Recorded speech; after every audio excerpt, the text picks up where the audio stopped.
पूरी कोशिश इन्होंने करते हैं। मसला मैं आपको 2-3 एग्जांपल देता हूँ कि ये कैसे कोशिश करते हैं और कैसे हमेशा इनकी कोशिश नाकाम होती हैं। बेनज़ीर भुट्टो साहब जब आई थी ये 98 में, तो उन पर बहुत बड़ा प्रेशर था कि 12 साल बाद पार्टी पावर में आ रही है, आप कुछ आके इकोनॉमिक चेंजेस करें। उनको ये पता चला जब तक आप डिफेंस बजट कम नहीं करेंगे, आप ये लोगों के लिए या सोशो इकोनॉमिक चेंज नहीं लाएंगे। और डिफेंस बजट कम करने के लिए ज़रूरी था कि आप भारत के साथ ताल्लुकात ठीक करते। राजीव गांधी के साथ उनकी जो ही उनके मुज़ाकरात शुरू हुए, गांधी साहब यहाँ पे आए, आप देख लें उनको, अब बेनज़ीर भुट्टो की हुकूमत डिज़ाल्व हुई, आज तक कहा जाता है कि भारतीय एजेंट हैं, ये फलां हैं। आपकी सिक्योरिटी एजेंसीज ने, आपकी एस्टेब्लिशमेंट ने कभी भी ये बेनज़ीर भुट्टो को नहीं चलने दिया। डाउन द ईयर्स, हालांकि नवाज शरीफ साहब उस वक्त एस्टेब्लिशमेंट के साथ खड़े थे, हाँ जी बेनज़ीर भुट्टो सबसे ज़्यादा ये आपकी सिक्योरिटी रिस्क है क्योंकि इंडिया के साथ ताल्लुका नॉर्मलाइज कर रही है। और यही कुछ नवाज शरीफ साहब के साथ हुआ। उन्होंने मार्च 99 पे जब उन पे प्रेशर आया कि वो भारत के साथ ताल्लुकात नॉर्मलाइज करें, आपके इंडिया के साथ ताल्लुकात जब तक ठीक नहीं होंगे, इस मुल्क के हालात बेहतर नहीं होंगे। उनके साथ कारगिल लॉन्च कर दिया गया, जनरल मुशर्रफ साहब ने कारगिल लॉन्च किया और उनकी 6 महीने बाद हुकूमत करके आपने पॉलिटिकल प्राइम मिनिस्टर को जेल में डाल दिया। सो ये वो एफर्ट है और अभी इन पे प्रेशर आएगा।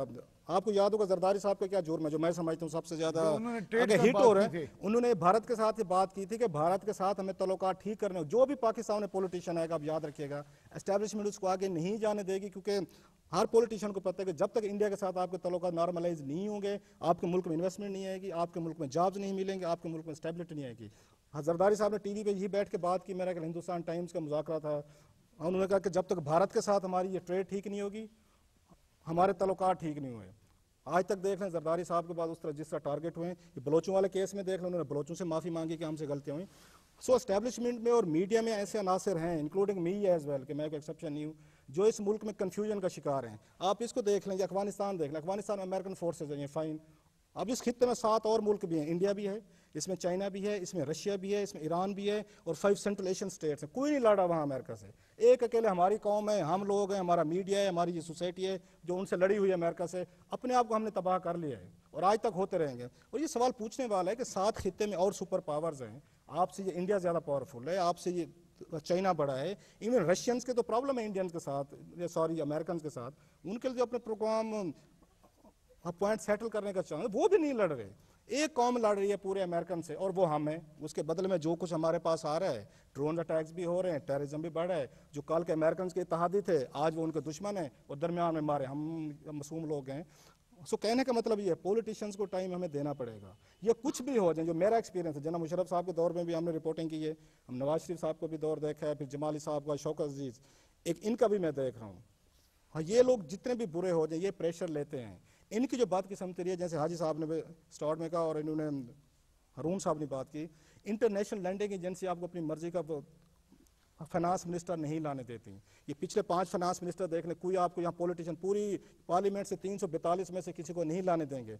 जब फौज खुद इक़्तिदार में आते, जनरल मुशर्रफ साहब आगरा जाते हैं, आप और मैं इंडियन एम्बेसी चले जाएँ तो हमें यार ये पीछे IB आ गई, इंटेलिजेंस ब्यूरो आ गई, तो भाई साहब आप यहाँ क्या करने जाते हैं। ये कंट्राडिक्शंस हैं। ऐसे अफगानिस्तान का, ये अफगानों का मसला है, जो हमारा रोमांस हो गया कि हमने काबुल पे जाके अपनी हुकूमत बैठानी, उस रोमांस ने पूरी सोसाइटी कर दी है। अभी जनरल साहब ने कहा था कि हमने ये कश्मीर पे हमारे ऑलमोस्ट डील हमारी होगी। आई विश के जनरल साहब ये काम करके जाते तो इस मुल्क के हालात बेहतर, लेकिन पॉलिटिशियन करने की कोशिश करेंगे, इनको नहीं करने दिया जाएगा। और ये जो कंट्राडिक्शंस हैं, आप इनको देखते जाएंगे, ये जारी रहेंगी और ये हल्ट करती रहेंगी, इस मुल्क को भी करेंगी और इस सोसाइटी को भी करेंगी। और मीडिया इसमें कभी भी इन पॉलिटिशियन को स्पेस नहीं प्रोवाइड करता कि वो अफगानिस्तान का मसला भी हल करें और वो जाके भारत के साथ भी अपने मामलात करें। और इसमें मीडिया का बड़ा रोल है। मैं दिलाता हूँ कि हिंदुस्तान के वजीर आजम मियाँ साहब से मिलने आए थे और उन्हें मीनार पाकिस्तान में ये कहा था कि पाकिस्तान में पाकिस्तान का सिक्का चलता है।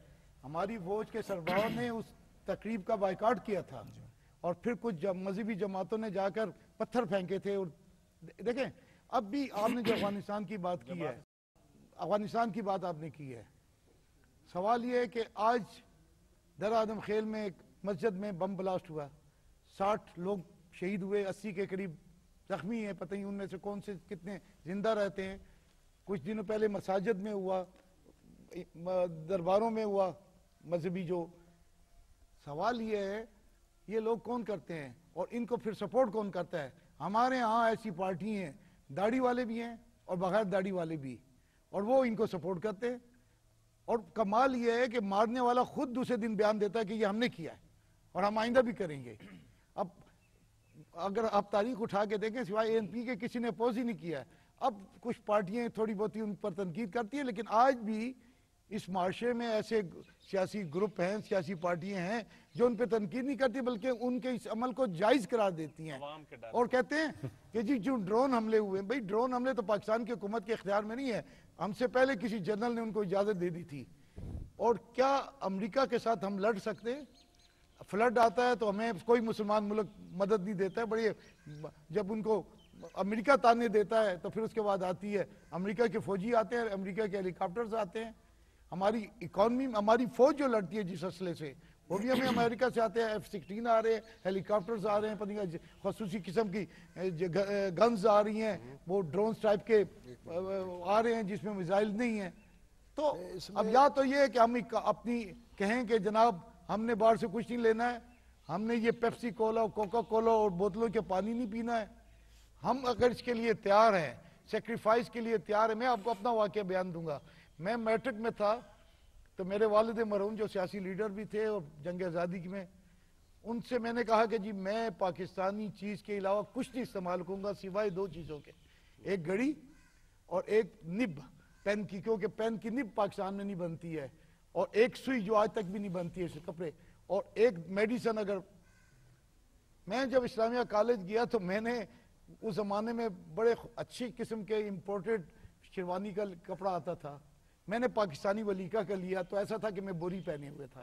3 साल मैंने उस पर अमल किया, लेकिन उसके बाद मैं हार गया, 3 साल के बाद मैं हार गया। तो अगर आज हम सब फैसला करें कि हमने सिर्फ पाकिस्तानी चीज़ इस्तेमाल करनी है, पाकिस्तानी लिबास इस्तेमाल करना है, पाकिस्तान में बनी हुई चीज़ें खानी है, दवाएं खानी है, हम बाहर से इंपोर्ट बंद करते हैं तो खुदा की कसम इस मुल्क में एक तब्दीली आ सकती है। लेकिन हाजी साहब आप 3 साल बाद हार गए, उसके बाद हाजी साहब ने 3 साल तो सेक्रीफाइस किया, आपने पूरी कोशिश की, लेकिन आप हार गए। इसी तरह यहाँ पे कई लोग ऐसे हैं जो कोई ना कोई एग्जाम्पल ऐसा यहाँ पे सेट कर चुके हैं कि पाकिस्तानी चीज़ें इस्तेमाल करें, वो भी हार चुके हैं, थक चुके हैं। क्योंकि हम लोग क्या एक सुई बना लेते हैं, एक सुई भी बनती है।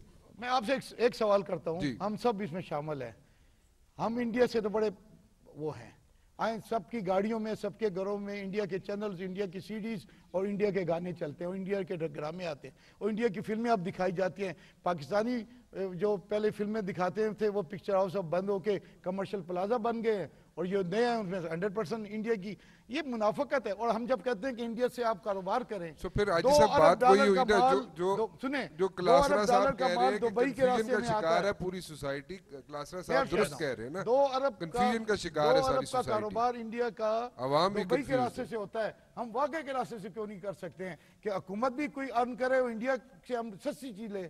लेकिन इंडिया से कारोबार करना जुर्म, अभी मजहबी जमातें सड़कों पे आ जाएंगी। हाजी साहब, राणा साहब एक बात नजर रखना, ये बात बड़ी इंपॉर्टेंट हुई है। देखें ये आपने एक साइड पिक्चर की बताई और बहुत अच्छी बताई। आप देखिए कि इस पूरे एरिया में इंडिया जो है वो डोमिनेशन करना चाहता है। आप देखिए श्रीलंका के साथ क्या रिलेशनशिप है, श्रीलंका में जो तमिल टाइगर्स थे उनको क्या सपोर्ट की इंडिया ने। बात बिल्कुल बजाय है, बट ये सियासतदानों के ऊपर है कि फौजी जर्नलों के घुटने ना पकड़े जाके, अपनी कमजोरियां जो हैं इस्तेमाल ना होने दें। ये हमारी भी इसमें प्रॉब्लम है। एक चीज़, दूसरी चीज़ बात है कि मेरा ख्याल है अब इकोनॉमीज फ्री हो गई, जिन चीज़ की इजाज़त है, अगर हम एक अच्छा प्रोडक्ट बनाएंगे, अगर हम अच्छी फिल्में बनाएंगे तो क्या मजाल है कि हम आज से 20 साल पहले हमारी कितनी अच्छी फिल्में होती थी, कोई इंडियन पिक्चर देखता था उस वक्त। अब ये आपकी प्रेस जो मीडिया, इलेक्ट्रॉनिक मीडिया, आपका प्रोग्राम, आप लोगों के प्रोग्राम इंडिया से कोई कम है? कोई देखता है इंडिया की न्यूज़ अब, क्योंकि आपने एक प्रोडक्ट बनाया है। सो हमें भी जिस चीज़ों में हम पीछे रह गए हैं दुनिया से, कम्पीट करना चाहिए। ये फ्री मार्केट है, ग्लोबलाइज वर्ल्ड है, इसलिए उन चीज़ों पे नहीं करना चाहिए, हमें कम्पीट करना। अच्छा प्रोडक्ट मिलेगा इंडिया से, आप फिल्में नहीं देखने देंगे, वो इंटरनेट से देख लेंगे। इंटरनेट को कोई रोक सकता है? ये मेरे 2 पॉइंट है। आपसे थोड़ी सी इख्तिलाफ, मैं एक सवाल ले लूँ थी, क्योंकि रिकॉर्ड की दूसरी, बांग्लादेश, इंडिया को तो मौका मिला, बांग्लादेश बंगालियों को खफा किसने किया है? आज बलोच हमसे क्यों खफा है? इसमें फिर हमारी फॉल्ट है। हम अगर लोगों को मारें, 20 लाख हमने बंगालियों को कत्ल किया, उनके साथ जो ज्यादती की, इक्तिसादी ज्यादतियों को छोड़े अमलन कत्ल किया है, तो फिर आप गिला तो ना करें ना कि आप कहें कि जी मारो भी और फिर उसकी मदद के लिए भी वो किसी को ना पुकारे। हमें चाहिए था कि हम तमाम कौमों को बराबरी के तरीके से रवैया इख्तियार करे, उनके हकूक उनको दे।